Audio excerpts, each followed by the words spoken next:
এটা হলো গোবিন্দপুর আমতলী নুরানিয়া এবং হাফেজিয়া মাদ্রাসা আর কি। তোমরা ডিম কনে দিছে? হ্যাঁ, মাদ্রাসার মাদ্রাসার ডিম দে আর কি দিছে? রুটি, বন রুটি দিছে কেন? আসলে জিনিসটা সুন্দর দেখছেন নি?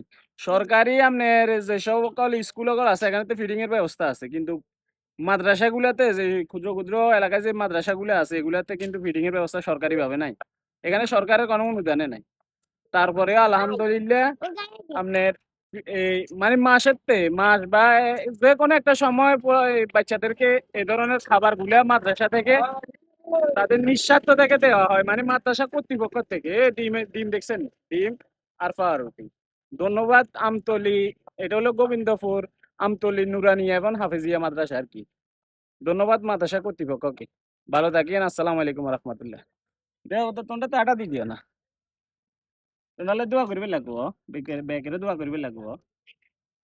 ঠিক আছে, আল্লাহ হাফেজ। এটা হইলো আমার মেয়ে, আর এখন হইলো বান্ধবী, মেয়ের বান্ধবী এবার। টাটা দিদি, শরম লাগে।